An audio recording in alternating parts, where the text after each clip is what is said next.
All right, here to answer even more of your financial questions, Brian Lindberg. He is the Chief Investment Officer for Fitzwilliams Financial. So, Brian, thank you so much for being here. We appreciate it. We're talking credit today. Yep. So how does your credit score impact your way of living? Sure. So your credit acts as a multiplier for your lifestyle, ultimately speaking. We traditionally think of credit for your mortgage or for your cars, but more increasingly we're seeing credit being used for things like rental applications, for job applications. Even some insurance pricing models are being more and more dependent on your credit score ultimately. So even if you're not expecting to use credit, you can benefit from having a better credit score and managing your credit score. Yeah, I can imagine. And, you know, a lot of people are trying to, just keep up with inflation. We know what prices are doing. And how is that affecting credit behavior?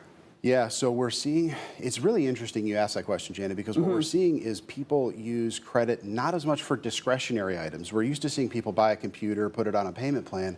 We're seeing people use money like gas, grocery money, utility money, more necessity-based items instead of discretionary-based items. And so we're absolutely seeing that hit our economy more broadly. Yeah, well, how do you break that credit cycle? It's hard to do that. So breaking the credit cycle is managing a simple but complicated equation. It's your income and your expenses. Your expenses need to be lower than your income, and if you put away even a little bit of modest savings, it's going to keep you from the necessity of needing to use credit next time an emergency pops up.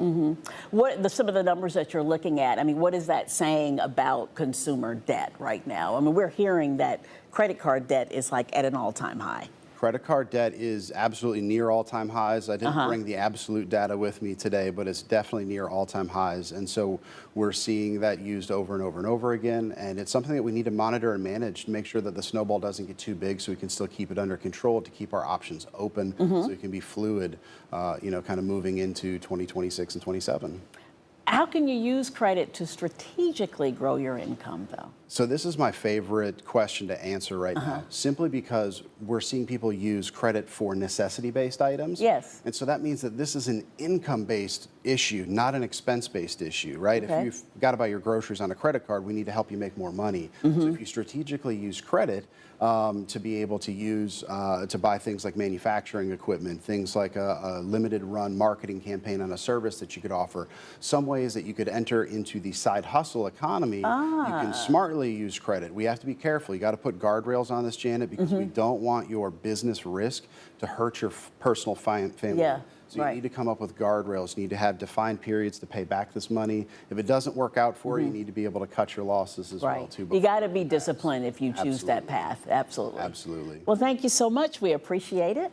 Thank you so much for having me. And the Financial Forecast airs every Tuesday at our 4 p.m. news. If you have questions you want answered, email us at financialforecast@13newsnow.com. Connor. All right, Janet, nice job, Brian. Tim Fitzwilliams, wherever you are, better watch out. Brian's coming for your spot here.